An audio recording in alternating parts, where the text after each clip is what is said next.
de la conferencia. Entérate, pues pregúntaselo al decano.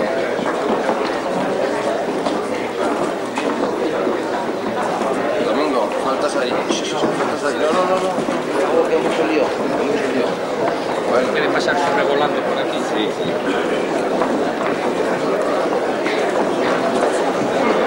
Que no pase nadie por aquí.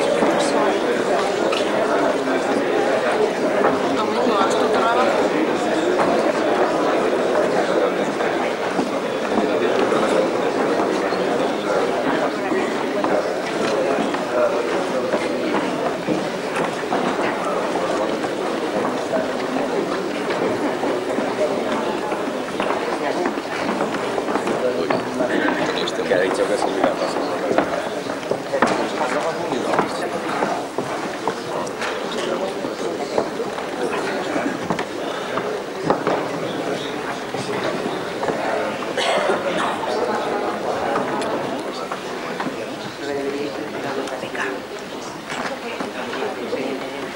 Bueno, sí que me hablar.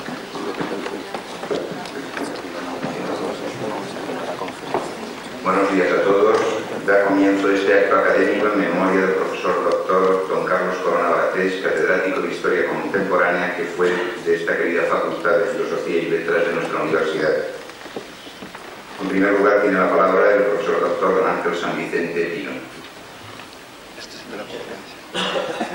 Excelentísimo y magnífico señor rector, ilustrísimo señor decano, ilustrísimos señores, señoras y señores, siendo este un acto de vocación del profesor Carlos Corona Batés y teniendo lugar en este teatro de apariencias docentes, sin duda lo que procedería al comienzo del mismo sería pasar lista puntual de presentes y ausentes, tal como él procedía cuando, en mi recuerdo de estudiante de primero y quinto curso de Historia, éramos alumnos suyos. No solo yo, sino también muchos otros de los que hoy podrían estar escuchando mis palabras. Y todos sabemos que si este ritual más o menos generalizado en otras asignaturas en la Facultad de Derecho era irrenunciable, tal vez para hacer uso de la cuadrícula ad hoc que tenían las listas, en realidad el cómputo de asistencias tenía escasa incidencia a la hora de nuestra evaluación, aunque es lógico que producía cierta satisfacción de méritos adquiridos a los alumnos jamás pillados en falta, quienes por semejante vanidad se hacían inmediatamente vulnerables a un segundo censo por parte del profesor Corona. Esta vez no para controlar los cuerpos, sino las almas, pues tenía por objeto la abominable práctica, asimismo muy extendida entre el gremio, de preguntar la lección marcada para cada día. Esto suponía en los alumnos de primer curso un chequeo en circunstancias terribles, pues había que contestar ante un público inédito, presidido por la figura plenipotenciaria del catedrático. Esta experiencia, desde luego, no me fue ahorrada a mí, pero un servidor ya venía con ciertas tablas adquiridas en la Facultad de Derecho. Como están ustedes viendo, he abierto las cortinas de este acto a título de alumno de don Carlos Corona, pues esa es la más plausible explicación de mi lugar en esta mesa, ocupada también por personas que tienen razones de otro peso y medida para perfeccionar este elemento académico.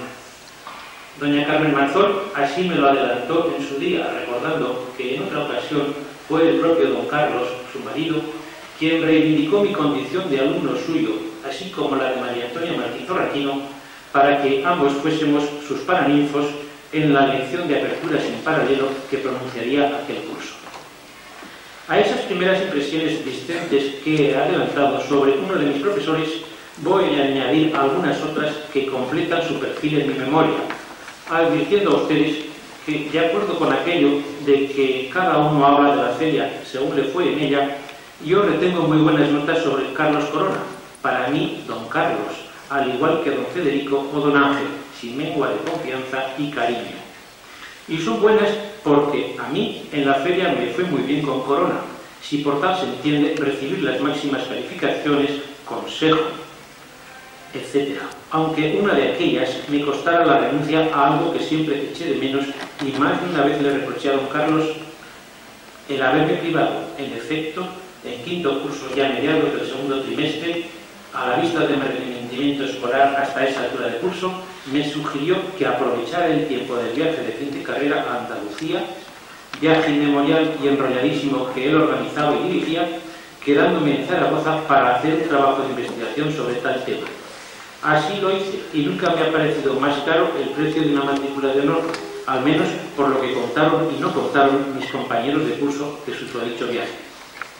Esta anécdota me permite avanzar en algo implícito en lo que va dicho. Esto es que, por un lado, parece que estamos ante un catedrático a pie de lección diaria, en un esfuerzo de memorización exigido al alumno que solo se justifica a posteriori en cifras de tantas oposiciones a cátedras ganadas por sus alumnos a costa de una inabarcable historia universal. Por otro lado, vemos al científico que estimula la investigación primeriza de un alumno sobre el texto de compensar un estadillo de poca calificación y alguna falta de asistencia a clase. De esta segunda manera de entender el doctor Corona la docencia universitaria, tengo otros datos que no puedo olvidar por lo mucho que nos sorprendieron. El primero de ellos, que las clases de primer curso de Historia Universal iban precedidas por un trimestre largo sobre filosofía de la historia, explicada con incomprensible optimismo por Corona a un auditorio que traía la enseñanza media por todo equipamiento intelectual. Yo recuerdo que, salvo para algunos seminaristas, ex o intra, el enfrentamiento con las tesis historicistas resultaba anonadante, pues a nada reducían su entendimiento, si bien la cosa no comportaba graves consecuencias, como sigue ocurriendo actualmente con la filosofía. Otro impacto sorpresivo fue la realización de prácticas que podrían ser tan laboriosas como hacer mapas políticos coloreados, o tan fáciles como mandarnos transcribir una página de texto en castellano actual impresa en letra gorda, tras lo cual, sonriente, despedirnos Corona hasta la clase del otro día, y entonces asombrarnos con un resultado que la crítica textual tiene por principio básico. Todo copista introduce alguna falta en su copia, lo cual se cumplió rigurosamente, pues al devolvernos nuestra práctica, ninguno de los traslados a pluma o bolígrafo resultó copia exacta del texto modelo. Hizo falta verlo para creerlo. Y ello venía a cuento de la fiabilidad de las fuentes escritas. Sin embargo, la práctica más nueva y comprometida para los alumnos del primero era la de tener que leer y resumir unos cuantos libros de historia. Se trataba de una concesión a nuestra responsabilidad intelectual que contaba ciertamente con un estímulo eficaz. La Biblioteca de Historia Contemporánea era una de las 4 mejores que tenía la facultad. Las otras 3 eran las de Historia Medieval, Literatura Española y Filosofía, por la amplitud numérica y temática de sus fondos. Pero además, y en ello se diferenciaba de las restantes, contaba con una persona a su cargo todo el tiempo hábil escolar, que no solo tenía los libros en orden, sino que orientaba bibliográficamente a los despistados alumnos, con una paciencia y simpatía proverbiales. Me refiero, claro está, a María Rosa Jiménez. A estos aspectos de vida académica relacionados con don Carlos les falta otro de enfoque más directo, sobre la persona misma del profesor de historia, que yo no voy a realizar aquí porque no es ni puede ser mi tema. Sin embargo, me complace considerar 3 cosas al respecto. Primera, que según dice Ortega, el siglo XVIII es el que está más alejado de la prehistoria. Segunda, que la especialización de Carlos Corona en el estudio de dicha centuria comportaría, sin duda, impregnaciones y deformaciones dieciochescas propias de la profesión, pero que, tercera consideración, sin duda, nuestro estudioso conservó su autonomía crítica, como voy a demostrar leyendo una carta oficialesca dirigida al secretario de la facultad, en la que debemos reírse en estilo ilustrado, al solicitar nada menos que la reposición de una llave perdida. Doctor Ángel San Vicente Pino, secretario de esta facultad, aquí, querido y reilustre mi doctor, era costumbre tradicional, según mis observaciones personales, que los invencibles de Némesis abriesen las puertas de las habitaciones mediante una aparentemente leve presión de uno de sus dedos índices, ya de la mano derecha, ya de la izquierda, ad libitum, ejercida sobre el ojo mismo de la cerradura de la puerta. La aparentemente leve presión era suficiente para que toda la cerradura íntegramente, se deslizase con suavidad saliendo de la puerta como si ésta fuese suave y blanda manteca. Innumerables veces y con una constancia que pudiera tacharse de obstinada, he pensado en los beneficios de dicha habilidad o quizá virtud digital de los famosos invencibles de Némesis, al considerar dichas innumerables las veces la tremenda resistencia que ofrece para ser abierta la puerta del armario guardarropa asignado a nuestra dignísima y estimada licenciada y ayudante, nuestra cofunción y adjunta interina en la actualidad, doña María de los Desamparados, conocida por María Rosa Jiménez Jiménez. Dicha resistencia, creemos, se fortifica merced a la confluencia de tres facciones, cuyo contubernio no puedo decir que me consta, pero sí que de no existir su conjunción habría desaparecido y con ella el problema que embarga, casi con voluntad delictuosa, la libertad de tres honestas llaves que aseguran la defensa toda del Departamento de Historia Contemporánea, del que nos responsabilizamos. Las tres facciones a que nos referimos son las siguientes, a saber: A. La facción de las dos llaves que conjuntamente ha desaparecido por sí o por interpósitas personas. B. La facción de las interpósitas o interpósitas personas que han hecho desaparecer las dos llaves. C. La facción del señor secretario de la Facultad de Filosofía y Letras de Zaragoza y del técnico experto señor Bardarillo, a quienes se atribuye, en funciones discriminadas o conjuntas, una acción eficaz sobre la cerradura para vencer esa condenada resistencia a presentar la puerta del armario guardarropa dócil a los movimientos de apertura y cierre, mediante un simple y adecuado movimiento de mano. Creemos firmemente que la disolución del contubernio de las tres facciones, si dicho contubernio existiera, o la simple acción independiente de cualquiera de los tres indiciados en favor de la apertura, sería bastante para que, abierta la condenada puerta, entrase el sol de la libertad en el oscuro escondrijo donde yacen, con prematuro agosto, las tres llaves por las que suspira este maltratado y honrado Departamento de Historia Contemporánea. Esto es cuanto, en honor a la verdad, debo decir y digo a quien corresponde, que eres tú, para que tomes las medidas congruentes para hacer la felicidad de todos y otras cosas más que sentimos no recordar. Espero respuesta a vuelta de correo. Con mi clorada estima y un fuerte abrazo, Carlos Corona, firmado en verde.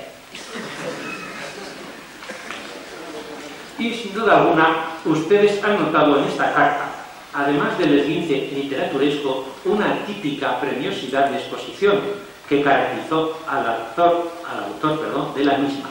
No sabemos en qué parte debida a su constante recuperación de una salud amenazada incesantemente. Más aún, ustedes están pensando que este alumno, que fui de don Carlos Corona, arrastra también cierta premiosidad en este acto, por contaminación mental. Todo es posible, pero en cuanto al profesor Corona, tal achaque no fue óbice para que un hecho que disimula no poco o en nada la objeción se manifieste. Cerca de 70 licenciados de los que se acogieron a su dirección académica leyeron aquí, con efecto, sus respectivas tesis de licenciatura y más de 20 su tesis doctoral. Mas en cuanto a mí, para hacerme perdonar este incidente de peso, no puedo alegar sino la paciencia e indulgencia de ustedes. Muchas gracias.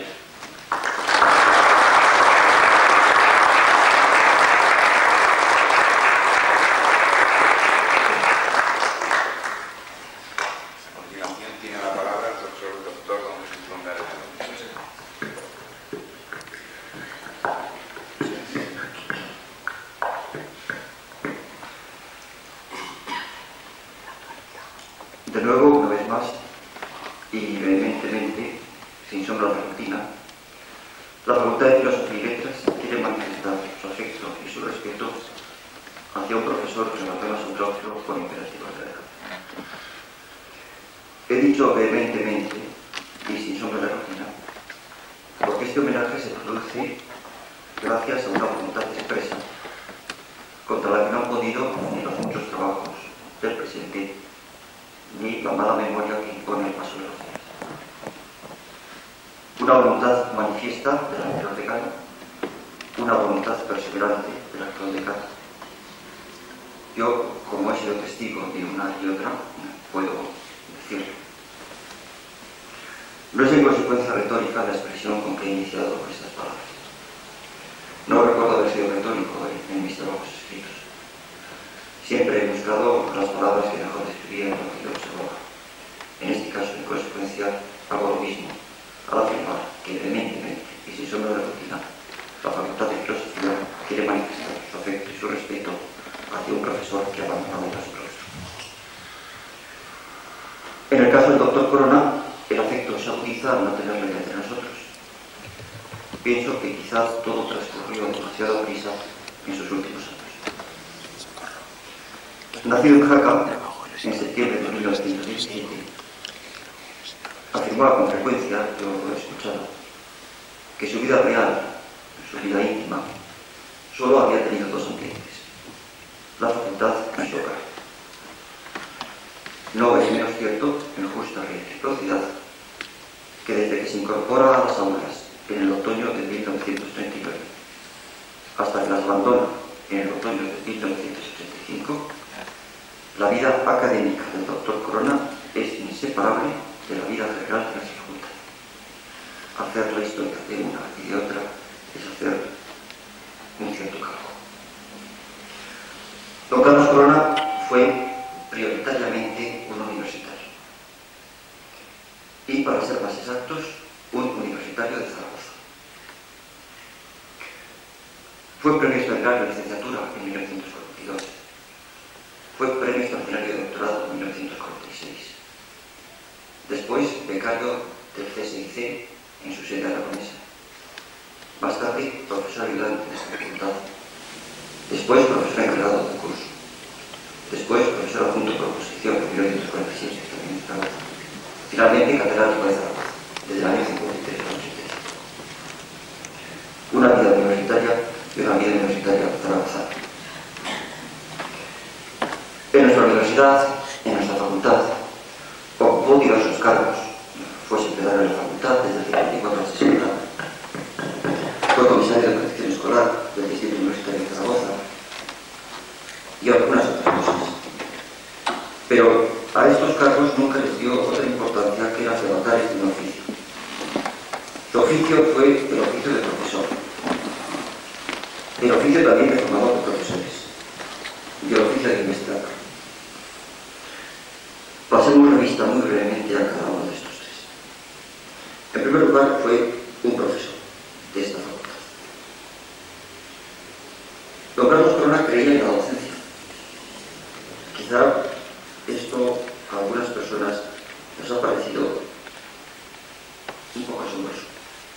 Creía en la docencia, creía que la universidad tenía capacidad de formar hombres e incluso de formar sociedades. Y él demostró su pasión en la continuidad de un esfuerzo que nunca cejaba. Ni cejaba con el éxito, ni tampoco con la adversidad. Conoció a ambos. No se le recuerda, yo no lo recuerdo, ni indolente ni deprimido.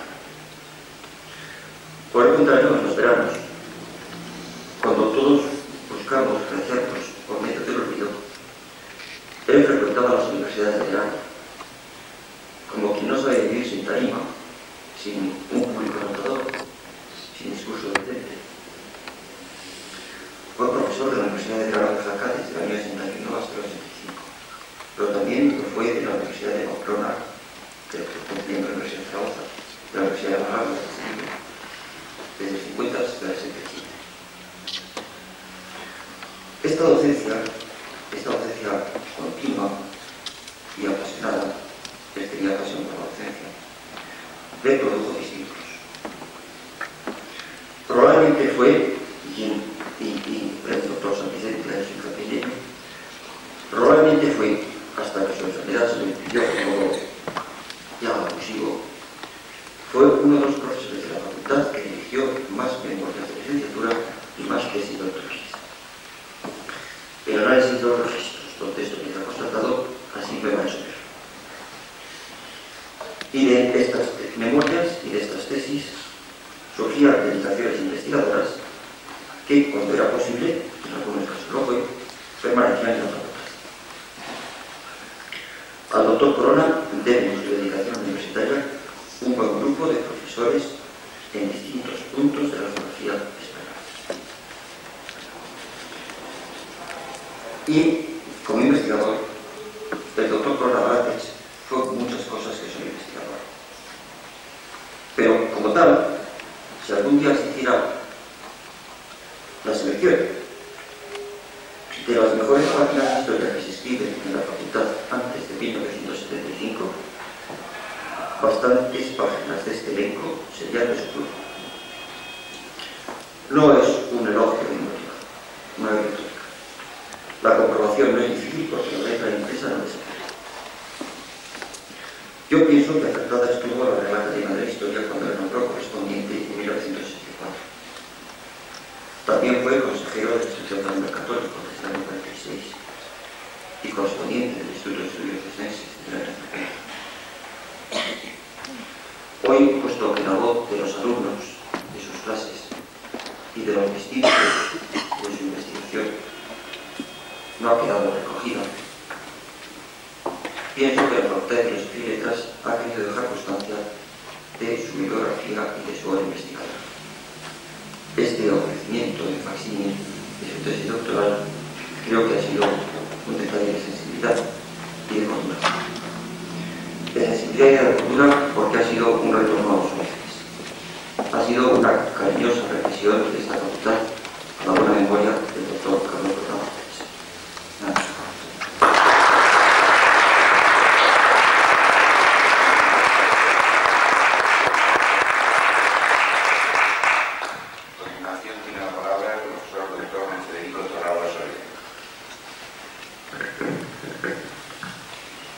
Bien, pues el profesor Federico Torralba va a hablar aquí prácticamente de su amigo Carlos. Carlos fue uno de mis grandes y más queridos amigos, y no solo en una temporada de mi vida, sino que prácticamente desde que nos conocimos hasta que él murió. La amistad mía con Carlos ha pasado por muchas vicisitudes y naturalmente el anecdotario, las cosas que se podrían contar son tantas que entonces primero habría que escarbar mucho en mis recuerdos y por otra parte pues, sería fatigoso y creo que además inútil también ante ustedes. Yo la verdad es que simpaticé muy pronto con él y esto fue en los tiempos inmediatamente anteriores a la guerra civil del año 1936. O sea, muy poco antes de la guerra es cuando yo trabé conocimiento con Carlos, cuando simpatizamos, cuando empezamos a intercambiar ideas y pensamientos de muy variada índole, y en esto llegó la guerra, y la guerra que podía en realidad habernos separado, pues la verdad es que no nos separó, porque Carlos tenía una fuerte diabetes y como consecuencia, a pesar de que en su juventud más difícil está la diabetes más dura, como consecuencia él era inútil total. Yo, por una serie de fenómenos de tipo militar también, en fin, cogí un grave enfriamiento a la vista, mis ojos se pusieron muy mal y pasé a servicios auxiliares. O sea que quiere decirse con esto que Carlos y yo podíamos seguir frecuentándonos durante el tiempo de la guerra. Otro amigo nuestro, muy amigo de Carlos y mío, también el difunto Eduardo Fautier, estaba también en un caso similar. También Eduardo era hombre de servicios auxiliares y hicimos una especie de piña cultural y era algo que estaba perfectamente establecido. En casa de Eduardo Fautier se escuchaba música y en casa de Federico Torralba se veían libros y se hablaba de arte. Y nos lo pasábamos muy bien. Esta era la verdad. Así fue pasando el tiempo, pasó también la guerra, hubo una serie de diversiones, las que toda la gente, nosotros que entonces éramos muy jóvenes, pues verdaderamente nos lo pasábamos bien en todos los aspectos. Y se hicieron ya intentos de tipo literario. Carlos escribió algunas veces poemas más o menos humorísticos. Yo escribí, y se lo dediqué a él, un poema pseudo-griego que se llamó La Oscuromatia y que, en fin, nos lo pasábamos bien. En definitiva, así fue pasando la cosa, y Carlos, que cuando yo lo conocí, y esta es una noticia que muchos de ustedes ignorarán, Carlos estaba estudiando preparatorio de medicina.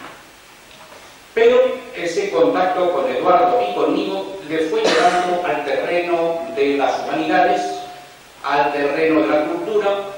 Carlos se hizo un fogoso leedor, empezó a leer, como leíamos todos en aquellos tiempos, los grandes poemas homéricos, los grandes poemas posteriores, como puede ser El Paraíso Perdido, cosas por el estilo. Leíamos a Cervantes, naturalmente, y leíamos otras muchas cosas, incluso también cosas más recientes.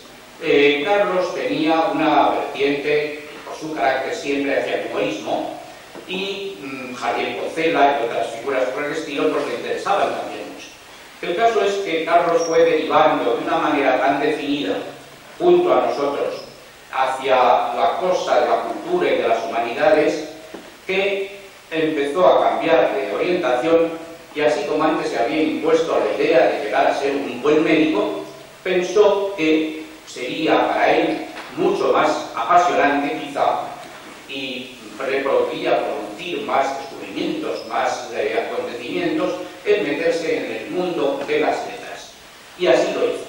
Y por eso, precisamente, en los años inmediatos al final de la guerra, Carlos ya estaba completamente decidido e ingresó en la Facultad de Letras.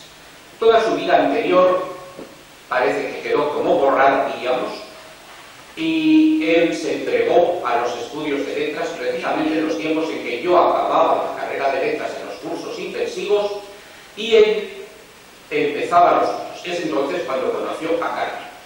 Y a partir de ese momento, pues Carmen entra a formar parte de ese contacto amistoso que habíamos tenido siempre, que muy pronto iba a ser su marido y yo.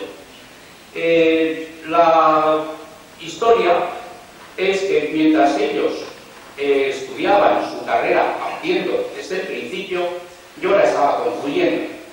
Y yo cuando terminé la carrera, pues inmediatamente fui nombrado, por el que entonces era decano, don Carlos Riva, fui nombrado profesor ayudante, adscrito a la cátedra que entonces se desempeñaba Camón Aznar, y que Camón Aznar en aquel momento necesitaba urgentemente un ayudante que le pudiese desempeñar bien las clases, puesto que él se trasladaba a Madrid, hizo una oposición, ganó la oposición, ganó la cátedra y Camón se fue a Madrid. Con lo cual yo me quedé primero de representante de Camón y después de dueño absoluto durante mucho tiempo de la cátedra de Historia del Arte de Zaragoza.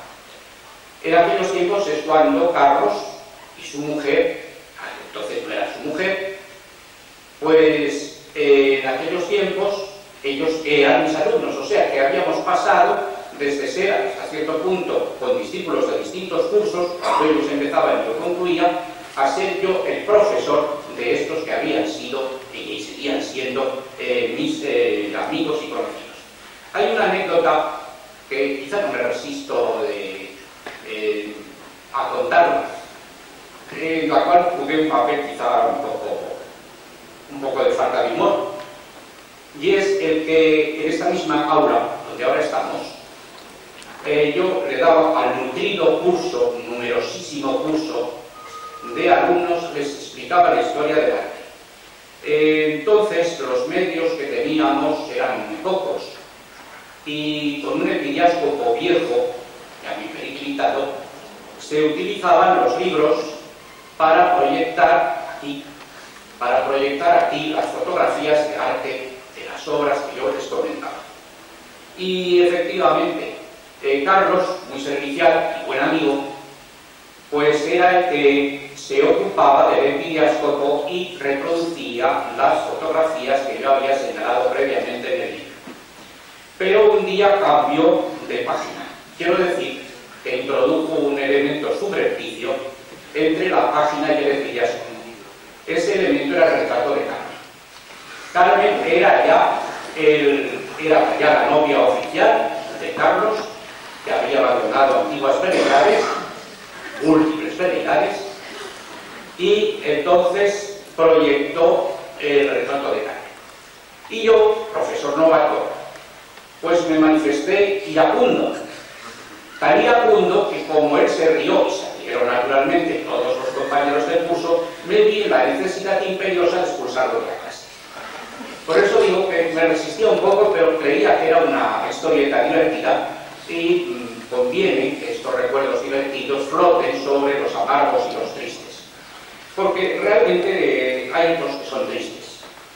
Carlos, que trabajaba mucho, que era un hombre muy serio en su trabajo, con toda la unión de humor que podía tener continuamente en sus conversaciones, en sus escritos, en sus tertulias, pues la verdad es que Carlos estaba convencido de que iba a sacar la cátedra en las oposiciones. Y yo también, y todos estábamos convencidos, pero no sacó, hizo oposiciones y no sacó la cátedra. Se le ofreció, yendo a Sevilla, ahí le ayudarían, y él estuvo en la duda de si se iba o no se iba, ya entre tanto se había casado con Carmen, y estaba a punto, ya me parece, de nacer la otra Carmen que está por ahí sentada, y efectivamente, de su trabajo en el Centro de Estudios de Sevilla y de la enseñanza en la Facultad de allí de Sevilla, pues fue completándose la formación de Carlos y efectivamente luego sacó ya la cátedra. En los tiempos en que estuvo en Sevilla, yo no perdí naturalmente el contacto con el joven matrimonio a quien tanto quería. Y fui varias veces a Sevilla, unas veces para el pretexto de dar conferencias, otras veces con los alumnos en viaje de estudios, otras veces simplemente por ir. El caso es que tuve ocasión de disfrutar la hospitalidad de la familia Corona, entonces muy pequeña, en el barrio de Santa Cruz, que vivían además en pleno desarrollo de Sevilla, en el barrio de Santa Cruz. Y incluso cuando en alguno de los viajes de estudios hemos ido allí, pues Carlos sabía acompañar muy bien a los alumnos que iban desde aquí, que esto luego proliferaría, tenía la satisfacción de acompañarlos, y su savoir-faire hacía que no solo les enseñase a los monumentos, que para eso había estado Federico, que explicaba la Santa Caridad o cualquier otra de las iglesias de Sevilla a los alumnos, pero él complementaba las cosas llevándolos a los sitios donde sabía que se servía el fino sevillano más bueno, o los sitios donde había las mejores tapas, etc. En definitiva, también seguíamos pasándolo muy bien. Y cuando por fin Carlos vino a Zaragoza, catedrático, no quiso olvidar sin duda estos tiempos sevillanos suyos y se adscribió a los viajes de estudios. Yo me acuerdo que el primer viaje de estudios que hicimos con los alumnos de aquí de Zaragoza a Andalucía, lo hicimos el profesor Solano y yo, llevando la batuta, sobre todo Solano. Y también fue un viaje muy concienzudo, muy serio, una serie de alumnos magníficos que a veces me dejaban exprimido y agotado porque querían ver más y más y más y más. Esto me parece maravilloso. Y fuimos a Sevilla, fuimos por toda Andalucía, y entonces el recuerdo de esta estancia sevillana de Carlos y de que habíamos empezado a tomar ese camino con algunos alumnos, en los sucesivos se pensó en seguir haciendo viajes a Andalucía. Y en estos viajes a Andalucía, pues naturalmente se adscribió la dirección a Carlos, que Carlos era catedrático y yo era un simple adjunto, y son esos altibajos curiosos, comparativos de la vida, y en general pues lo pasábamos también bien, llevando a los alumnos, porque tanto Carlos como yo conocíamos muy bien Andalucía y los alumnos pues se dejaban en general conducir. Una de las veces, y es una anécdota divertida, en una de las veces yo les jugué una broma a los alumnos y al propio Carlos en la Alcazaba de Málaga. Yo sabía que en la Alcazaba de Málaga habían hecho falsos, recientes, modernos, restauraciones recientes, habían hecho unos asustadamas como los de la Alcázar de Sevilla. Y les dije, poneros ahí, estar ahí. Yo les estaba explicando, yo me aparté cuidadosamente, di la orden de que abriesen los asustadamas y dejé a todos los alumnos, alumnas principalmente, me parece que no había más que 2 chicos y lo demás era un montón de alumnas, y al propio Carlos, y los puse a todos con los asustadamas, porque claro, en el suelo, entre donde ellos estaban sentados, subieron 2 chorros de agua y los rociaron a todos. La broma le gustó mucho a Carlos. Y en vista de eso, ya en los sucesivos viajes, era él quien, en Sevilla incluido, ahora me parece que, como no los hayan restaurado hace poco, los de la Alcázar de Sevilla no funcionan, están vacunados por el barro y por la sociedad, pero entonces aún funcionaban muy bien. Y se hacía efectivamente posible el dejar a los alumnos que estuviesen contemplando las flores que había alrededor y diciendo qué bonito esto es, y de repente saliesen los chorros. Entonces, como digo, a Carlos le gustó mucho la cosa y prácticamente lo hacíamos casi siempre de nuestros viajes. O sea, era una de las sorpresas del viaje. Pero después nos fuimos haciendo ya más mayores. Carlos dejó de ir a los viajes de estudios, yo también. Yo saqué la cátedra y me fui a lejos, a Oviedo, un sitio bien distinto de Andalucía, y incluso de propia Zaragoza. Pero esto tampoco alteró nuestra amistad. La realidad es que la amistad mía con Carlos, con la familia Corona, ha continuado hasta hoy. Y nada más.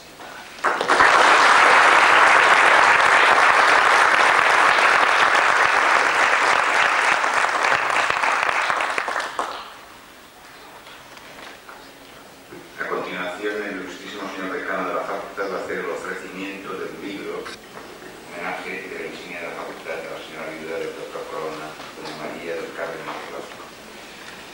Sí, con la vida del señor rector, me cabe en este acto el alto honor de ofrecer en nombre de la Facultad de Filosofía y Letras de la Universidad de Zaragoza el libro facsímil de una obra que redactó con muchísimo cariño, en definitiva era su tesis doctoral, don Carlos Corona Barateix, Carlos Eduardo, como él lo buscaba indicar con esa seriedad del punto, y también la insignia.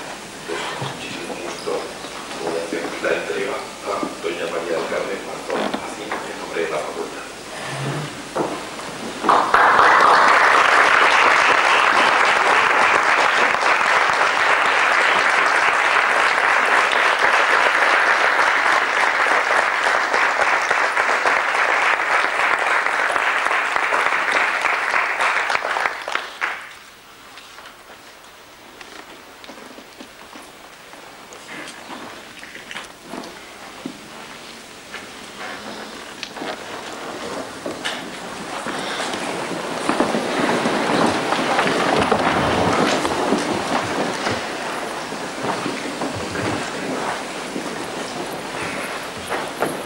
Excelentísimos e ilustrísimos señores, queridos profesores, dignísima señora doña María del Carmen Marcolaquín, familia, hijas, hijos y demás familia, el profesor don Carlos Corona Barateix.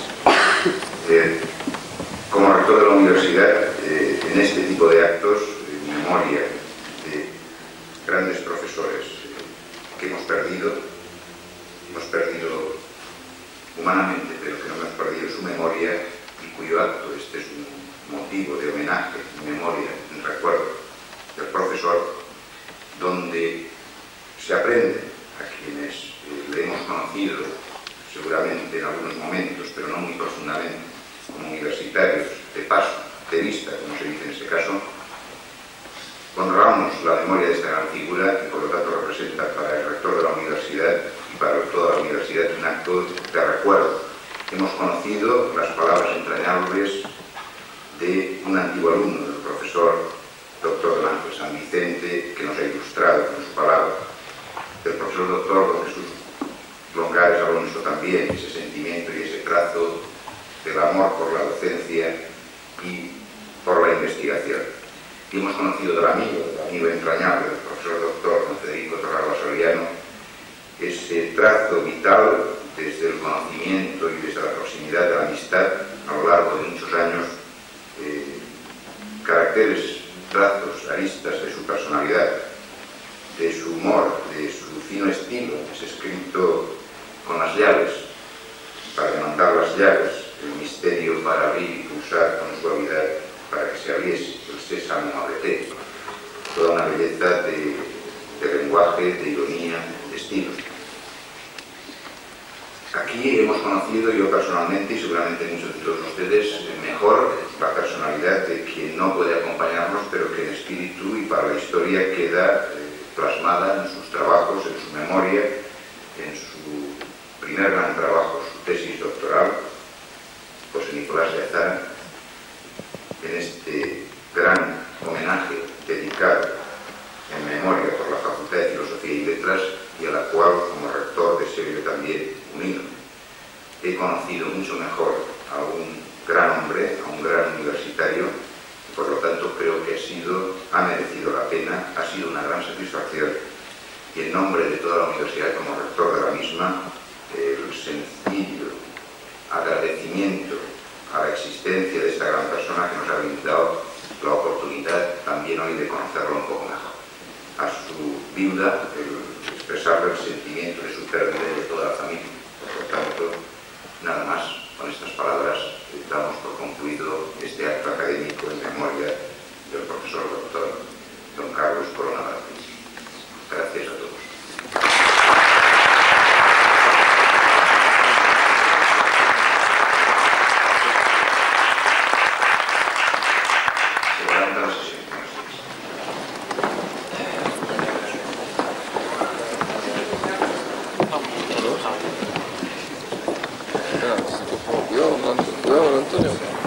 Tengo mucha confianza con los cables. Pero ¿cómo se te va a romper? Las murallas jóvenes. Te rompes. Aquí se ve. Muy mal. Muy mal.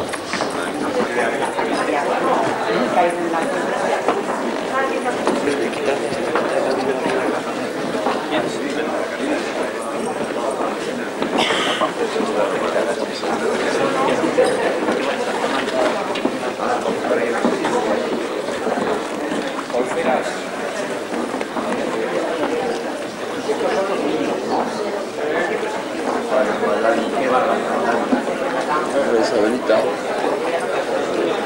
Mal.